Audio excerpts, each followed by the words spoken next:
Punta na po tayo rito sa balitang impeachment. Alam niyo po, eto real talk po tayo. Gusto po yan, bakit po tahimik si Erwin Tulfo? Erwin Tulfo, tanong po namin sa iyo, Senator Erwin Tulfo, bakit po kayo nananahimik? Bilang Blue Ribbon Committee Chairman, kailan po ang susunod na investigasyon? Buhat po nang umupo kayo. Isa lang po ang investigasyon, wala pang dumalo. Lahat ng inimbitahan po ninyo, hindi dumalo. Tapos ano po ang ginawa ninyo? Sabi niya, hindi na namin inimbitahan yan, ayaw naman dumalo. In the first place, bakit niyo po sila inimbitahan? Sino ba yung mga inimbitahan nila? Si Martin? At kung sino-sino pa.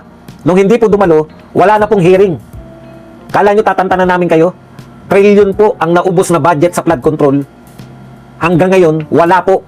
Wala po natutukoy na mastermind.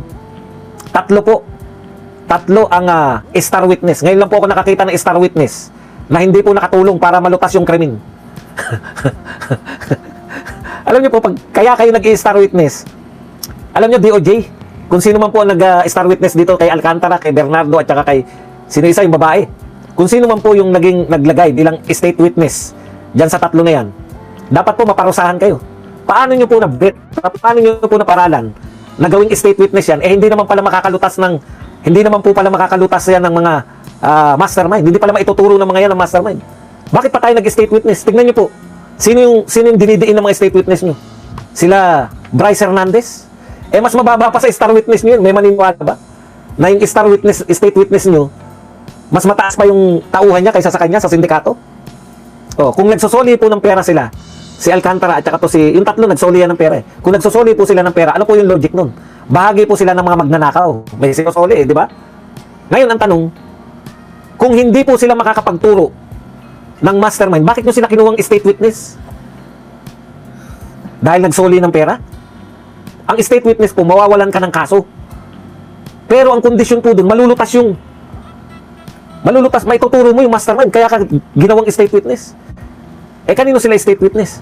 Mas malaki pa po yung isinusoli nila kaysa kay Ramon Revilla, yung binibintang nila kay Ramon Revilla na ninakaw ni Ramon Revilla o porsyento ni Ramon Revilla. Mas malaki pa yung sinusoli nila. Ibig sabihin, state witness sila laban sa mas maliit yung kinita. Parang ang hirap po paniwalaan. Nag-state witness kayo kay Ramon Revilla, kay Bryce Hernandez. Okay.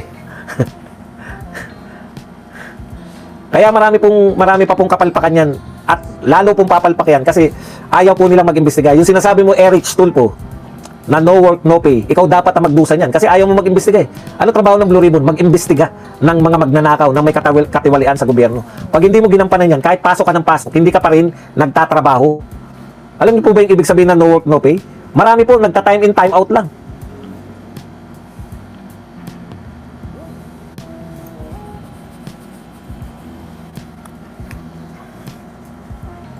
Opo, si Bernardo po, 1 billion po ang pinangakong isosoli niyan. Hindi ko alam kung naisoli na. Okay. Punta na po tayo. Alam po ninyo, matagal na natin sinasabi, wala pong ebidensyang wala po silang ebidensya laban kay BP Sara. Hindi po nga po nila mapangatwiranan kung ano yung binibintang nila. Ninakaw ba ni BP Sara yung confidential fund?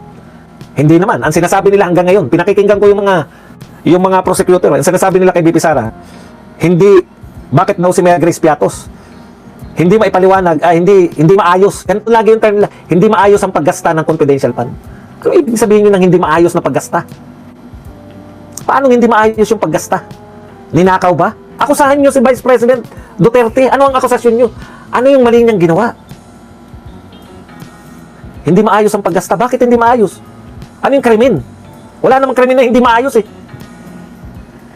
Hindi maayos ang buwis. Hindi po pwede yun. Dapat hindi nagbabayad ng buwis. Ganun. Confidential fund, ninakaw ni BP Sara ang confidential fund. Ganun dapat ang akusasyon. Tatanggalin nyo sa pangalawang pangulo, binoto ng 32 million, pinakamataas sa lahat po. Buong kasaysayan po ng Pilipinas, yan po ang pinakamataas na boto. Tatanggalin ninyo dahil hindi maayos yung paggasta? Hindi nyo inaakusahan na magnanakaw? Tingnan nyo mga wordings nila hanggang ngayon, hindi maayos ang paggasta ng confidential fund. Hindi po nila sinasabing ninakaw ang confidential fund. Bakit hindi maayos? Nakatabingi habang ginagasta? Hindi maayos eh. Ano ibig sabihin ng hindi maayos? Ninakaw ba? Yun lang naman eh. May kasalanan siya kung ninakaw. Bakit hindi yung sabihin na ninakaw? Kaya hindi nila sinasabing ninakaw. Kasi patutunayan nilang ninakaw. Magkano yung ninakaw? Kaya po hindi maayos na paggasta. Siguro nakatabingi si BP Sara habang ginagastos niya. Pabili. Ano yun? Hindi ako maayos bumili, di ba? Kasi nakatabingi ako eh. Hanggang ngayon. O, yung unexplained wealth. Alam niyo po, pag sinabi yung unexplained wealth, meron kayong nakitang yaman. Halimbawa, bibigay ko po sa inyo yung mga binintang kay Erap. Sabi kay Erap nun, iyo yung Boracay Mansion. May Boracay Mansion na tinatawag nung impeachment ni Erap eh. So, ibig sabihin, ang bintang nila, na-acquire to ni Erap, hindi niya nakuha yan sa sweldo niya bilang presidente. Na-acquire niya yan dahil sa illegal. Illegal yung paraan ng pagkuha niya. May binibintang sila, may yaman si Erap, Boracay Mansion, binibintang nila na hindi nakuha to ni Erap sa sweldo. Paano niya nakuha yan? Yan po ang ibig sabihin pag magbibintang ka ng unexplained wealth. Meron silang nakitang yaman mo. Isa pa nakita nilang yaman. Nag-open ng bank account si Erap. Jose Velarde account. Di ba? Nag-open siya ng account, Jose Velarde. Kaya yung testigo, paano mo nasabi ni sa Erap tong Jose Velarde? Ibig sabihin, may tinagong pera account sa Jose Velarde. O, sabi po kasi, kaya po yan, paano mo natiyak to na si Jose Velarde, si Mr. President? Kaharap po ako nung pumirma siya ng Jose Velarde. Yun po yun. Ganun po magbintang ng unexplained wealth. Jose Velarde po, iba po yung Jose Pidal. Kaya ano po yan, yung first gentleman yan, yan yung akusasyon, si Jose Pidal naman siya. Si Lacson yung bibintang kay Jose Pidal. Dito po tayo. Kung may account, may bank account na nakapangalan kay Jose Velarde, at sabi ng witness, si Jose Velarde ay si Erap, kaya mayroong unexplained wealth. Saan mo nakuha tong Jose Velarde na to? May binibintang dapat. Kay BP Sara, ano yung ibig sabihin nila na unexplained wealth? May transaksyon silang bilyon. May transaksyon silang bilyon? Ano yung unexplained wealth? Meron ba kayong mansion na nakita kay BP Sara? Kahit po paulit-ulit ako rito. Meron ba kayong mansion na pinapakita sa Forbes Park? Kay BP Sara to. Meron ba silang ganun? Saan nakuha ni BP Sara to? Wala. Meron ba silang sinasabi na helicopter o jet? Kahit po paulit-ulit ko itong sasabihin, uulit-ulitin ko yung illogical ninyong paratang kay BP Sara. Magnanakaw pala siya. Vice President yan. Maraming magnanakaw. Dito po sa gobyerno ngayon, marami pong magnanakaw na may mansion sa Forbes Park. Patayo ng mansyon. Sino nagsabi niyan? Si Toby Chanko. Sinita sila ni BBM, di ba? Sabi ni Toby Chanko.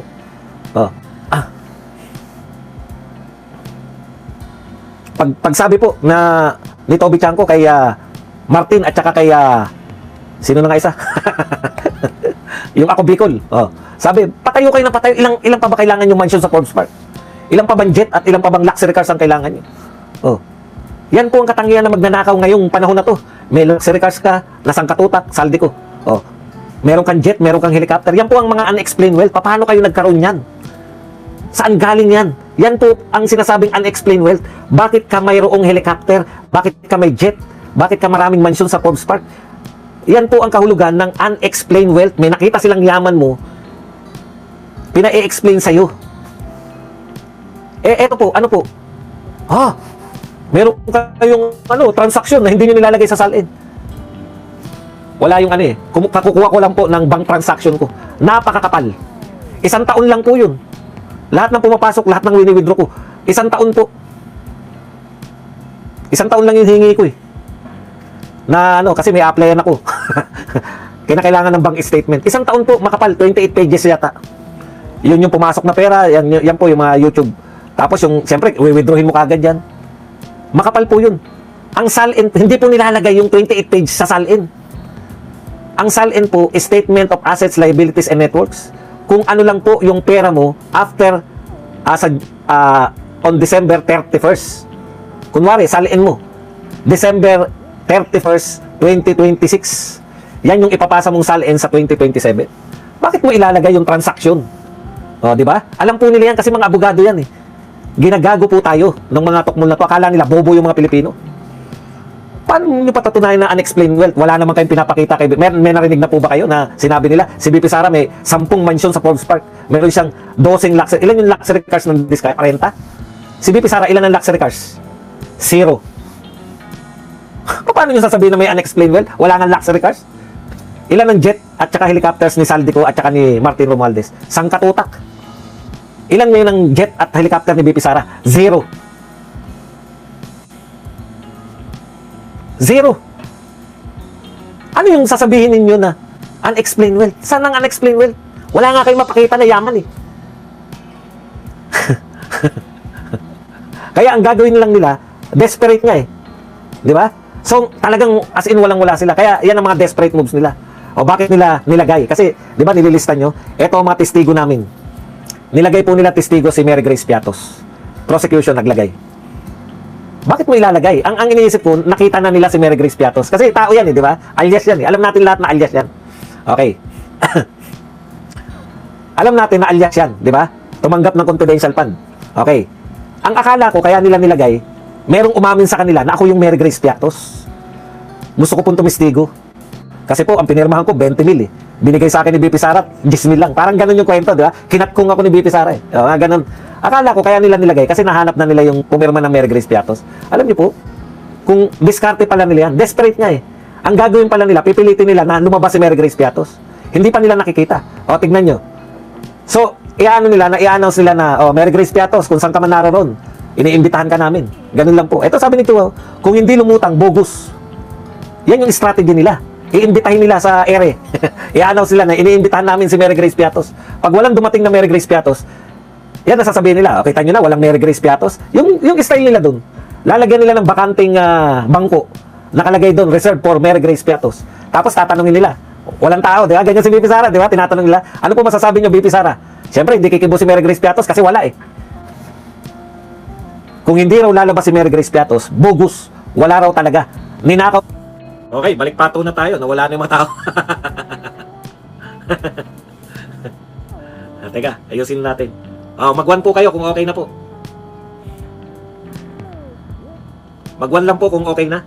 Para po baka daldal ako ng daldal eh. 1 lang po tayo. Ayan, meron na ako nakita nag-1.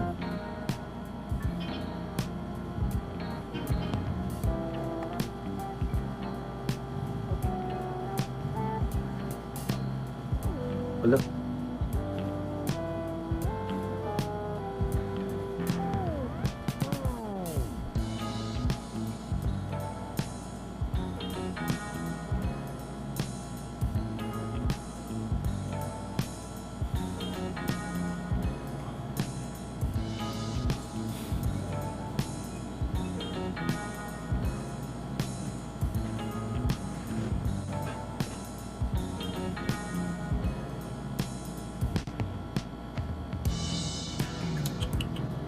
Wala ako. Wala ako sa ere.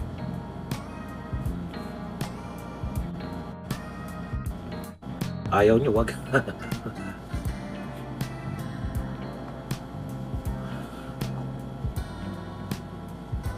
You went live, ano?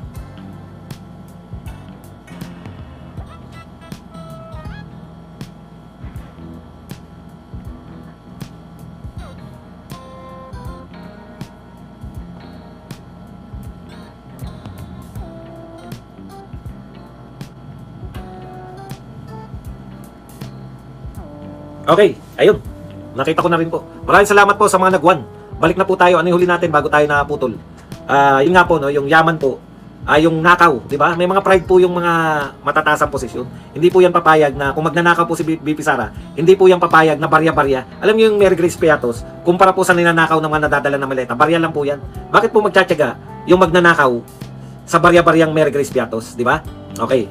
So yun po yun. Ngayon, palalabasin po nila na bogus si Mary Grace Piatos for propaganda purpose na lang, na kahit na hindi po sila manalo. Kasi yung chamba nila dyan, wala eh. Ikalawa, yun, nasabi na rin natin to. Na-discuss ko na to, pero ipapapiyaw ko lang. Yung paggamit po nila, yung gusto po nilang gamitin, yung salin, before BP Sara na maging Vice President. Bakit? Kasi kung nung Vice President lang po si BP Sara, 2022, o 2021, di ba? Mula sa 2021. Hindi, tama, 2022. Kasi yung 2022, yaman niya nung 2021 eh. So kung mula lang po sa 2022 ang salin, wala pong makikita na malaking pag-angat ng yaman ni BP Sara. Normal lang. Normal lang kasi normal lang yan. Kumikita sila ng ganun. Tapos wala pong malaking pag-angat. Ibig sabihin, hindi po siya yumaman na may unexplained, na hindi kayang ipaliwanag. Baliktad nga itong mga to eh. Sasabihin nila unexplained wealth. Bahala ka na. Patunayan mo na wala kang unexplained wealth. Baliktad po. Kayo po magpapatunay na may unexplained wealth si BP Sara. Okay. Ngayon po, ano yung punto natin dito? Kaya po nila sisimulan sa 2007 para naman po mapalabas nila na ang laki, 1,000%. Buwat nung nagkasalin siya, buwat ng Vice Mayor, ang laki po ng inangat ng pera ni BP Sara. Yun lang po yun. No? Para makintal sa utak ng mga senator judges katulad ni Lito Lapid, malaki pala. Huwag kayong mag-alala. Kayong mga senator judges, pag si VP Sara na ang presidente, mauungkat lahat ng mga yaman nyo. Marcoleta, pasok. Yari kayo dyan. Okay, sa madaling salita, desperate move po yan kasi wala talaga silang may papakitang ebidensya. Ito ngayon yung pinaka-desperado nilang moves. Kukunin po nilang testigo yung sinapak ni VP Sara na sheriff.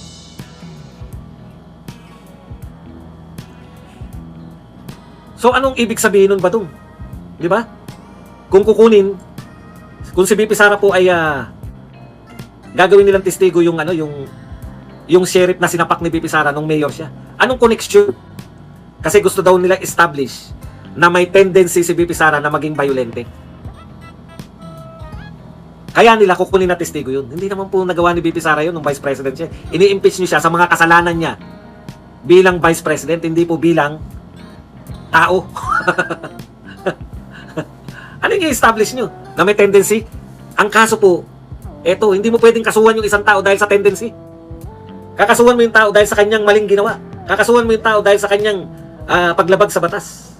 Hindi po sa tendency niya na lumabag sa batas. Tendency lang yan, hindi. Ayun naman, no?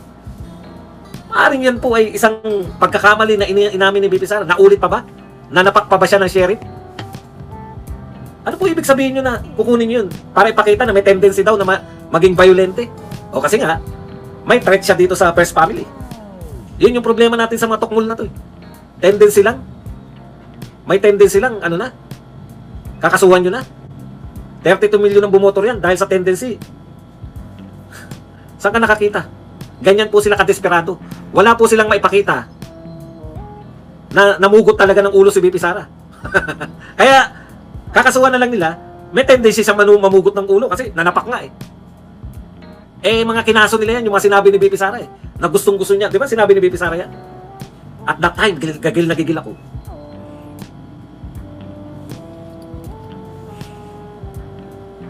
Wala no, wala akong ads no. Ang pangit eh. Ang pangit ka nito. Okay. Yun yung point natin eh. Hindi po obra na yung mga bintang ninyo ilaw.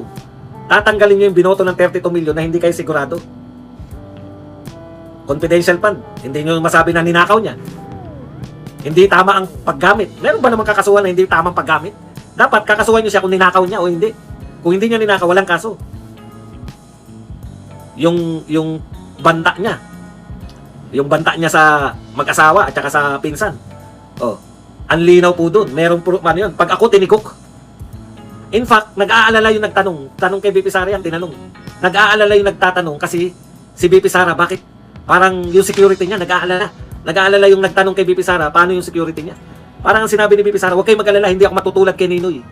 Na natigok tapos hindi nakapaghiganti. Ngayon pa lang, pag titigukin nila ako, meron nang akong nakausap. Ang concern doon, hindi yung security ng mag-asawa at ng pinsan. Ang concern nung nagtatanong, yung security ni VP Sara. Oh. Ngayon, para nyo mapatunayan na si VP Sara kayang gawin yung banta na yun, isasalang ninyo yung sheriff na nasapak para sabihin na may tendency maging violente. Pag tendency lang po, hindi po pwede yan na kasuhan. Kung krimen po ang pagiging pogi, hindi po ako pwedeng kasuhan dahil may tendency kang pumogi. Yung mga pogi lang po pwedeng kasuhan ng pagiging pogi. Yung may tendency ka, pag ikaw ay nagparitoke, labas ka rin. Labas ka rin sa makakasuhan ng mga pogi. Anak ng pupa naman ako. Ganyan po sila kadesperado kasi wala po silang talagang matibay na ebidensya laban kay VP Sara. Isa pa, yung reaction nila na nangungopia. Ano sabi ni Atty. Panelo? Sabi ni Atty. Panelo, yan ang patunay. Kung gagamitin ng kalaban mo ang iyong testigo, patunay lang yan na wala ka talagang matibay na ebidensya. Bakit? Kasi testigo mo yan eh. Kita nyo, naunawaan ko yung sinasabi ni Panelo.